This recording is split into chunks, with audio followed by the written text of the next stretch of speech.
Assalamualaikum, selamat pagi Aga Kareba pemirsa. Seputar Ainis Sosial kembali hadir menyapa Anda. Edisi kali ini kami telah menyiapkan beragam informasi menemani kebersamaan kita selama 30 menit ke depan. Berikut 3 informasi di antaranya. Diduga kelelahan, seorang pelaku pencurian mobil ditemukan tewas di saluran air.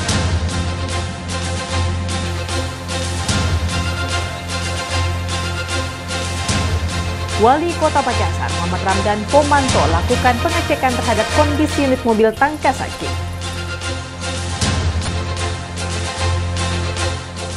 Lebih dari 3.000 rumah warga di Pangkep, Sulawesi Selatan terendam banjir.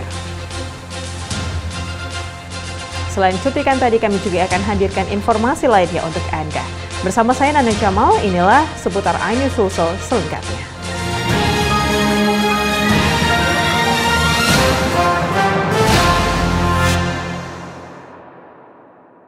Pemirsa, diduga kelelahan, seorang pelaku pencurian mobil ditemukan tewas di saluran air usai dikejar warga. Polisi dan pihak Dokpol yang melakukan olah TKP dan identifikasi tidak menemukan identitas jenazah.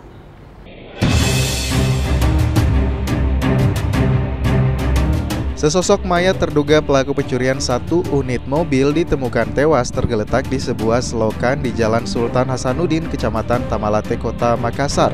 Pelaku diduga kelelahan usai dikejar warga. Peristiwa ini terjadi berawal saat dirinya bersama 3 rekannya mampir di sebuah warung nasi kuning untuk memesan dan meninggalkan mobil dalam kondisi mesin menyala. Salah satu rekan pemilik mobil melihat mobil yang ditumpanginya bergerak meninggalkan lokasi parkir. Ia pun bersama pemilik mobil dan sejumlah warga selanjutnya melakukan pengejaran dan akhirnya berhasil menghadang laju mobil. Saat pintu mobil dibuka, korban langsung kabur melalui pintu lain dan kabur dengan cara berlari hingga pemilik mobil dan warga melakukan pengejaran. Karena khawatir dengan mobil miliknya yang tertinggal, pemilik mobil tak lanjut mengejar pelaku dan akhirnya kembali ke mobil miliknya. Aparat kepolisian dari Mapolsek Tamalate dan Jatanras Polrestabes Makassar bersama tim Dokpol Polda Sulsel yang tiba di TKP langsung melakukan olah TKP dan identifikasi terhadap tubuh korban. Berdasarkan hasil identifikasi, tak ditemukan tanda-tanda kekerasan dari tubuh korban, hanya luka lebam yang diduga karena benturan saat korban terjatuh ke dalam selokan.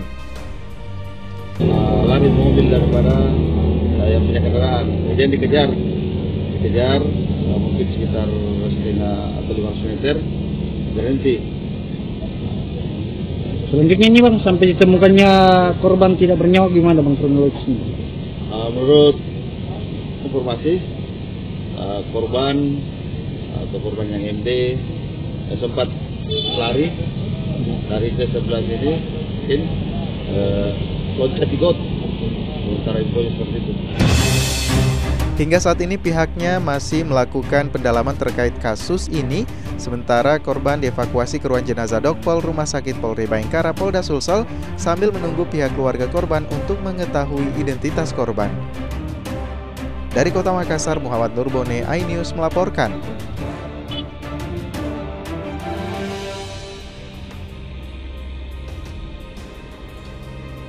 Wali Kota Makassar, Muhammad Ramdan Pomanto, lakukan inspeksi dan pengecekan terhadap kondisi unit mobil Tangkasaki di Center Point of Indonesia, Makassar. 192 armada Tangkasa demi kebersihan di Kota Makassar akan diremajakan. Wali Kota juga menambah 20 unit Tangkasaki dengan teknologi terbaru.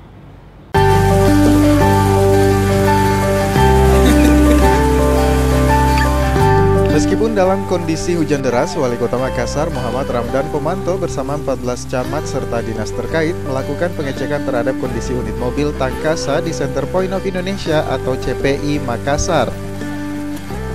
Pengecekan ini dilakukan untuk meremajakan kembali terhadap 192 unit mobil Tangkasaki yang selama ini sudah beroperasi sesuai dengan komitmennya terhadap kebersihan di Kota Makassar.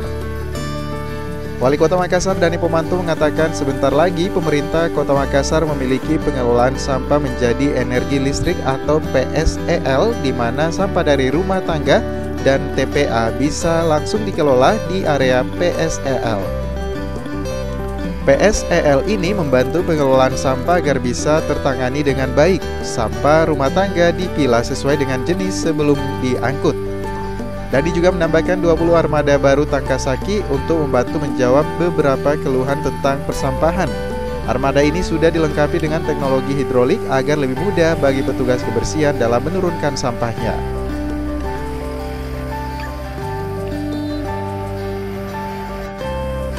...192 tambah 20 unit yang baru. Tidak lain adalah komitmen saya dengan Ibu Fatma. Salah satu program strategi saya adalah perubahan penataan total sistem persampahan Kota Makassar. Kita nanti sudah sebentar lagi punya PSL, yaitu sampah yang langsung dikelola, baik dari rumah tangga langsung ke pabriknya, pabrik pengolahan energi beberapa sampah, maupun sampah yang ada di TPA juga dibawa ke sana.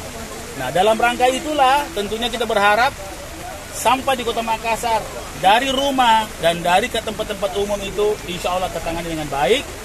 Walaupun seperti itu, saya berharap seluruh masyarakat, kemarin saya lihat ada di salah satu media sosial terkemuka, bahwa masyarakat buang-buang sampah. Nah, saya akan tertibkan kaki lima. Kaki lima yang buang sampah, saya akan kasih geser dia, memberhentikan dia untuk berjualan di sini. Tak hanya itu, unit Tangkasaki Wali Kota Makassar juga menyoroti dan memerintahkan setiap camat untuk memperhatikan para petugas kebersihan yang mengoperasikan unit Tangkasaki, mulai dari pakaian, sepatu yang safety, dan BPJS. Hal ini dilakukan sebagai bentuk kepedulian pemerintah Kota Makassar dalam menunjang pekerjaan yang dilakukan para petugas kebersihan. Dani pun berharap lewat penataan total persampahan ini bisa menjadi lebih baik. Ia mengimbau kepada masyarakat agar tetap menjaga kebersihan dan tidak membuang sampah sembarang tempat. Dari Makassar, Muhammad Fadli, iNews melaporkan. Seekor ular piton yang panjangnya di atas 5 meter berhasil tertangkap setelah mendekati area pemukiman warga di Desa Kalitata, Kabupaten Luwu Utara. Sementara itu, di Kota Palopo, seekor ular piton juga terekam video saat hendak menyantap anak babi. Inilah penangkapan ular dari Indo. Ular yang panjangnya di atas 5 meter ini berhasil ditangkap di area rawa yang berdekatan dengan rumah milik Kepala Desa Kalitata, Kabupaten Luwu Utara. Penangkapan ular ini dilakukan langsung oleh Kepala Desa setempat yang dibantu oleh anggota keluarganya. Kuat dugaan ular ini sedang lapar sehingga mencari ternak untuk dimangsa. Usai ditangkap, ular ini kemudian dievakuasi ke kantor desa untuk diserahkan ke instansi terkait. Ternyata memang besar itu ularnya, karena besar kepala saja sudah kurang lebih. Jadi karena waktu itu saya pakai pakaian seragam dinas, terpaksa saya buka baju sama sepatu, langsung sergap. Waktu itu saya juga dibantu sama anakku. Akhirnya alhamdulillah. Selain di Kabupaten Luwu Utara, ular piton di Kelurahan Baktang terekam sedang bertarung dengan induk babi. Ular ini diduga berupaya memangsa anak babi namun mendapat perlawanan dari induknya. Warga yang melihat kejadian ini pun sontak mengabadikan kejadian ini. Ular yang terus mendapat perlawanan dengan cara digigit akhirnya memilih kabur. Warga diimbau agar lebih berhati-hati beraktivitas, apalagi di area yang lembab, karena ular piton dan ular berbisa lainnya dapat sewaktu-waktu muncul dan dapat membahayakan nyawa warga. Dari Kota Palopo, Nasruddin Rubak, iNews melaporkan. Pemirsa, korban bencana longsor yang terjadi di Desa Rompegading, Kecamatan Cenrana, Kabupaten Maros akhirnya kembali ditemukan dalam kondisi telah meninggal di dua lokasi berbeda sejauh 30 dan 50 km dari titik longsor. Sungai apa? Padailo. Padailo ini. Ini sekitar 6 kilo dari Jalan Boros Mas.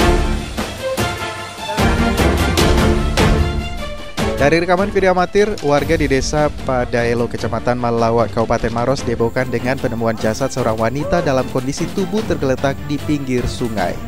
Kemudian jasad ini dievakuasi oleh petugas kepolisian sektor Malawa bersama dengan anggota Babinsa setempat dan dibantu warga dengan cara ditandu berjalan kaki sejauh 6 km melintasi pegunungan lalu dibawa ke Rumah Sakit Umum Daerah Maros menggunakan mobil ambulans. Selain itu, di hari yang sama juga ditemukan salah seorang wanita yang dalam kondisi tewas tergantung di ranting pohon di pinggir sungai. Petugas tempat yang menerima laporan warga langsung mengevakuasi dan membawa jasad wanita ini ke Kabupaten Maros untuk memastikan bahwa jasad wanita ini adalah korban bencana longsor yang terjadi di Desa Rompegading, Kecamatan Centrana, Kabupaten Maros beberapa hari lalu. Setelah dilakukan identifikasi selama 5 jam oleh tim Bidokes Polda Sulsel di Rumah Sakit Umum Daerah Maros, kedua jasad wanita ini telah dipastikan adalah korban bencana longsor yang terjadi pada Selasa 27 Desember 2022 lalu. Kedua jenazah korban ini diketahui bernama Amy, 30 tahun, dan Nur Hikmah, 12 tahun. Mereka diketahui adalah ibu dan anak yang ditemukan di dua lokasi berbeda, masing-masing sejauh 30 km dan 50 km dari titik lokasi bencana longsor. Dengan nomor PM 002 teridentifikasi sebagai data AM 004. Nama Nur Hikmah, jenis kelamin perempuan, umur 12 tahun. Alamat Dusun Moncong-Jai, Desa Rompegading, Kecamatan Centrana, Kabupaten Maros. Teridentifikasi melalui data gigi geligi ditambah dengan ciri medis. Kemudian data sekundernya ditemukan menggunakan kalung dengan tali ya warna hitam, gelang juga warna hitam dengan bentuk mainan huruf H. Ya, itu yang kecocokannya hubungan dengan data sekunder. Kemudian ciri-ciri fisik, tinggi badan kurang lebih 135 cm. Dua mayat ini ditemukan di dua lokasi yang berbeda. Yang pertama di daerah Lapri, yang kedua di Kecamatan Malawa. Untuk jaraknya sendiri dan dari titik longsor sampai situ sekitar berapa itu ditemukan? Sekitar 50 kiloan. Kalau untuk yang satu yang dari Bone kan? Yang dari Bone itu 50 kiloan. Kalau dari Cambah ke Malawa itu sekitar 30 kilo. Dan sampai bisa ditemukan itu asal muasalnya dari mana awalnya, Bang? Dari warga. Pada saat itu warga bikin apa, Bang, sampai lagi memancing. Itu yang di mana yang di mana? Itu yang ditemukan di daerah Malawa. Malawa. Untuk kalau di Bone sendiri dan sampai terungkap? Sama, warga sementara ke sawah. Usai dilakukan identifikasi oleh tim Bidokes Polda Sulsel, kedua jenazah wanita ini yang telah dimasukkan ke dalam peti kemudian dibawa ke rumah duka. Hingga saat ini korban hilang dalam bencana longsor berjumlah 2 orang yang diketahui bernama Dilla, 16 tahun, dan Celung, seorang balita berusia 2 tahun, belum ditemukan. Dari Kabupaten Maros, Wahyu Ruslan, iNews melaporkan.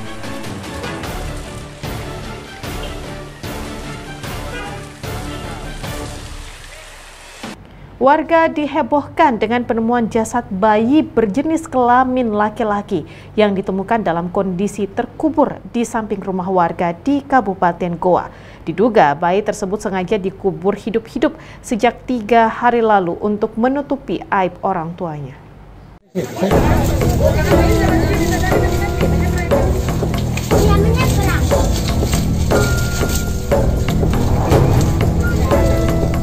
Tim Inafis dan Dokpol Bidokes Polda Sulsel langsung memasang garis polisi dan melakukan olah TKP di lokasi penemuan jasad bayi terkubur di Kelurahan Biringkaloro, Kecamatan Palangga, Kabupaten Goa. Saat ditemukan, bayi dalam kondisi terbungkus sarung lengkap dengan tali pusar dan dikubur di kedalaman kurang lebih 25 cm. Hasil olah TKP sementara, bayi ini berjenis kelamin laki-laki dan diperkirakan dikubur oleh pelaku sejak 3 hari lalu. Penemuan jasad bayi terbungkus kain sarung ini pertama kali diketahui warga yang curiga dengan adanya bekas galian di samping rumah warga. Setelah digali, ternyata bekas galian ini terkubur seorang bayi yang diketahui berjenis kelamin laki-laki. Betul, ada penemuan mayat bayi ini. Bayi. Kalau dilihat kondisinya bagaimana? Ya, kondisinya kayaknya sudah 3 hari bayi itu. 3 hari. Oh, 3 hari bayi itu diketinggalannya. Saya hubungi Inafis Polres Goa. Sudah tertimbun. Nah, terus? Saya curiganya karena ada bekas-bekas tanahnya di situ, bekas galian ceritanya toh. Nah, saya curiga bilang ada sesuatu di bawah ini ditanam. Nah, terus? Saya tanya anakku, bilang, wih, ada orang yang habis gali lubang di sana itu. Kayaknya ada ditanam di bawah. Guna penyidikan, jasad bayi laki-laki ini langsung dibawa ke Rumah Sakit Bayangkara Makassar untuk diotopsi. Polisi pun kini masih meminta keterangan sejumlah saksi untuk mengungkap identitas kedua orang tua bayi. Dari Kabupaten Goa, Bukma, iNews melaporkan. Pemirsa, diduga korsleting mesin sebuah minibus hangus terbakar di area SPBU Kecamatan Tanra Lili. Kami akan kembali hadir dengan informasi tersebut, tetaplah bersama kami.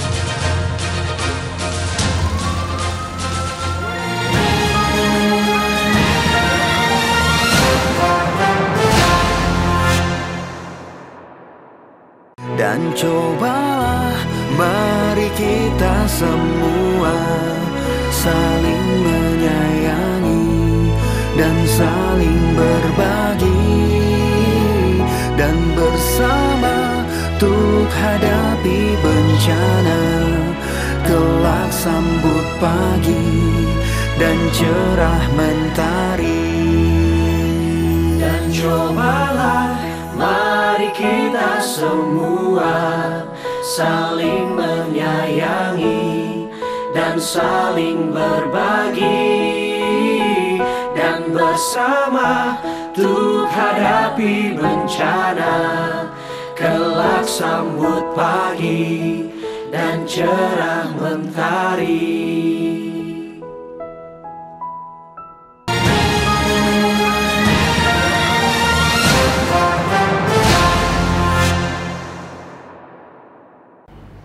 Terima kasih Anda masih bersama kami, pemirsa. Diduga akibat korsleting mesin, minibus hangus terbakar di area stasiun pengisian bahan bakar umum di Kecamatan Tanra Lili, Kabupaten Maros. Sejumlah petugas SPBU dan pengendara yang sedang melakukan pengisian bahan bakar pun berlarian untuk menyelamatkan diri. Tidak ada korban jiwa pada peristiwa ini, namun sempat membuat geger lantaran terjadi ledakan.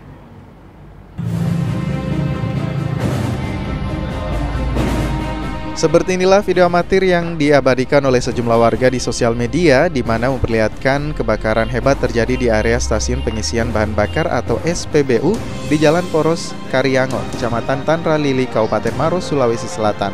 Dalam video amatir ini terlihat sebuah minibus hangus dilalap si jago merah, membuat petugas SPBU dan pengendara yang sedang melakukan pengisian bahan bakar panik hingga berlarian keluar dari area SPBU untuk menyelamatkan diri.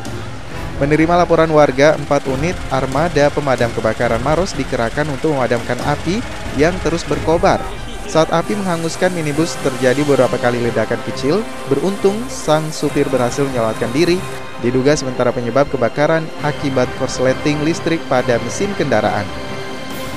Petugas pemadam kebakaran yang tiba di lokasi lalu berusaha memadamkan api dari minibus yang baru saja selesai mengisi bahan bakar di SPBU ini. Pemadaman dilakukan dengan sangat hati-hati oleh petugas mengingat posisi minibus yang terbakar ini terletak begitu dekat dengan mesin tangki pengisian BBM. Penanganan awal dari Pertamina cukup bagus. Dia menggunakan APAR, cuman api tidak bisa terkendali, makanya kita datang terus kita adakan penyiraman ini. Kalau kondisi mobil yang terbakar ini 100% hangus atau gimana, Pak? Ya, 100% hangus. Hangus ya, Pak? Oh, memang ini mobil sebelumnya ngisi bensin di sini atau gimana, Pak? Ya. Info yang kita dapat dari Pertamina ya, habis mengisi bensin ada korslet di bagian aki di bawah mesin, nah terjadi kebakaran.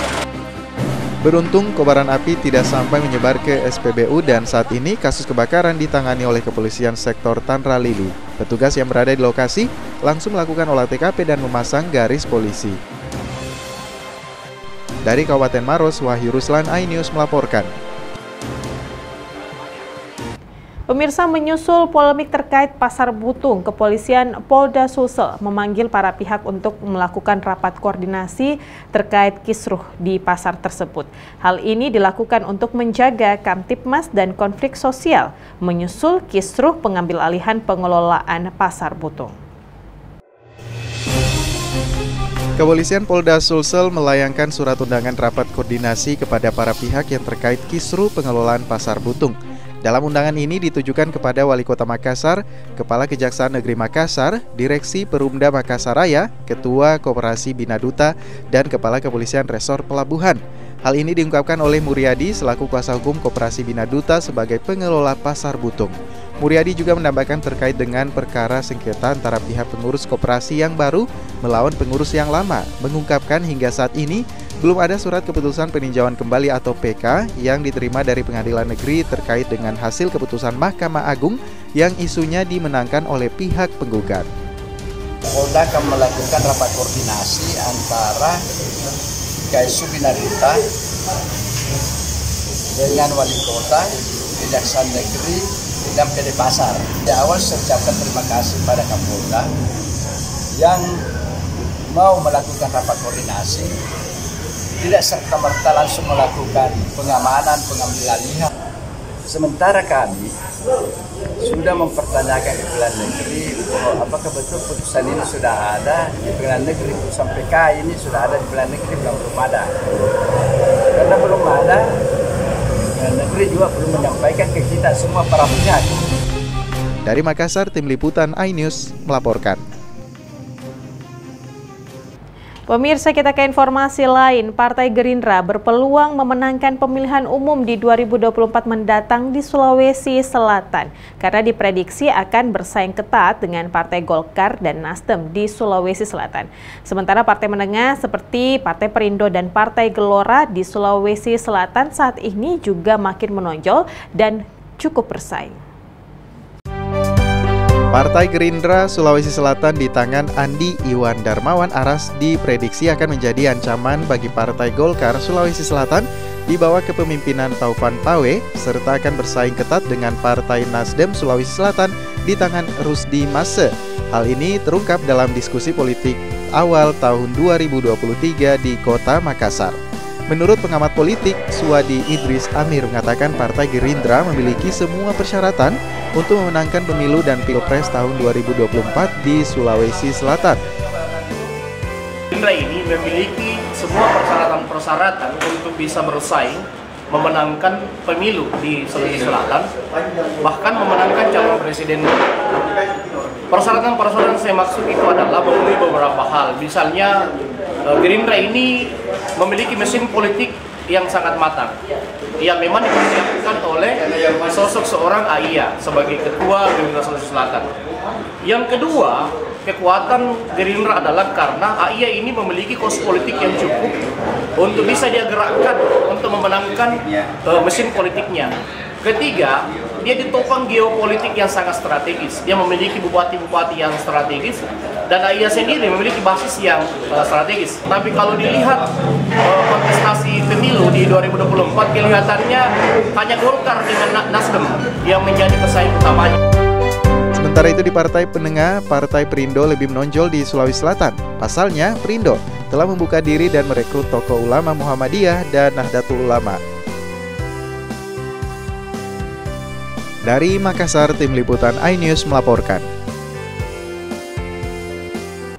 Lebih dari 3.000 rumah warga di wilayah Tekolabua, Kabupaten Pangkep, Sulawesi Selatan terendam banjir. Puluhan fasilitas umum terendam yang mengakibatkan aktivitas warga lumpuh total.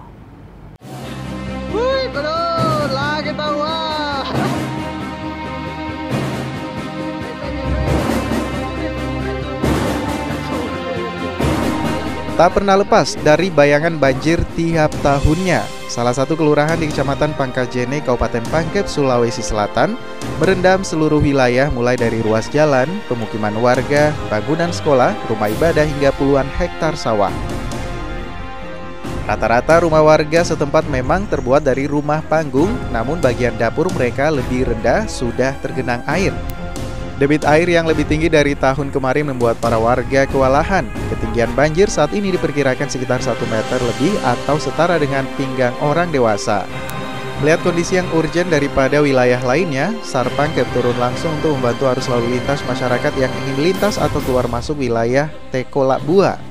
Tak hanya pemukiman warga, ruas jalan sekolah di daerah ini juga terendam banjir, sehingga anak-anak tidak bisa bersekolah dan warga juga tidak dapat beraktivitas. Kami dari tim aksi cepat tanggap SAR Pangkep segera melakukan pengangkutan masyarakat yang ingin ke rumahnya, yang dari pasar bolak-balik begitu saja terus, sembari kita menunggu informasi yang lebih urgent lagi. Kalau untuk ketinggian sendiri yang di Tekolabua itu seperti apa, Pak? Sampai pinggang orang dewasa.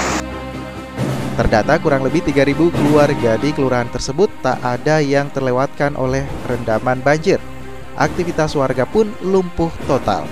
memiliki letak yang memang dekat dengan bantaran sungai, Kelurahan Tekolak Buah, Kecamatan Pangkajene, Kabupaten Pangkep, menjadi langganan banjir yang terjadi 2 atau 3 kali setiap tahunnya. Dari Kabupaten Pangkep, Udin Syahrudin, iNews melaporkan. Tim Animal Rescue Damkar Makassar mengevakuasi seekor ular jenis sanca sepanjang 1,5 meter yang bersembunyi di balik kayu plafon rumah warga di Jalan Rapokaling, Kecamatan Talok, Kota Makassar. Ular ini diperkirakan muncul dari balik saluran air untuk mencari makan.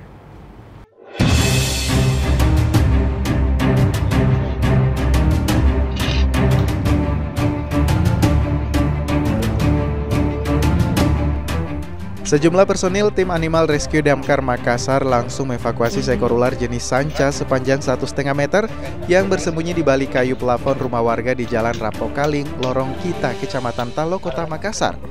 Proses evakuasi ular berlangsung dramatis lantaran petugas harus menarik ekor ular secara perlahan lalu menjepit bagian kepala menggunakan alat penjepit.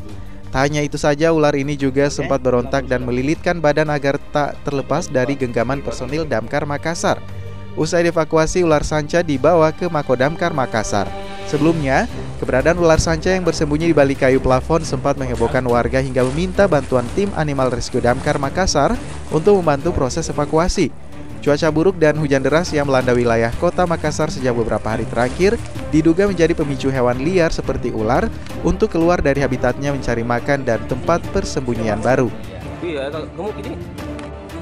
Kira-kira apa pengaruh Pak sampai masuk rumahnya warga itu? Biasanya kalau musim hujan begini kan biasanya kan kalau got-got biasanya kan penuh air atau gimana, dia dari bawah dia naik ke atas plafon begitu.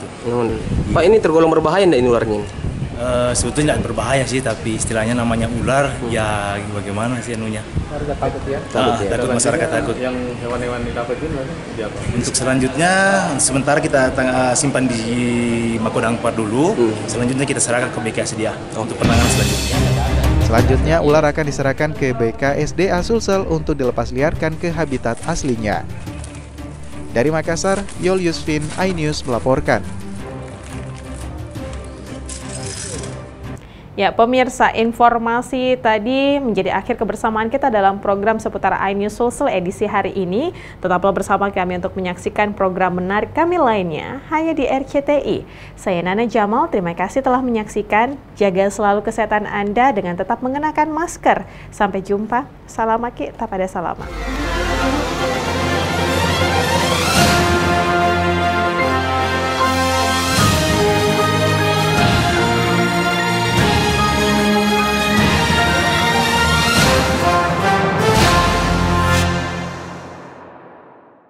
Dan cobalah mari kita semua saling menyayangi dan saling berbagi dan bersama untuk hadapi bencana. Kelak sambut pagi dan cerah mentari.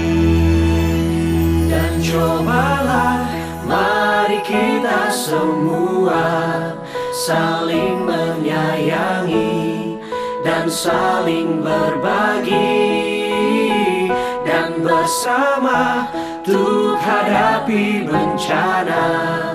Kelak sambut pagi dan cerah mentari.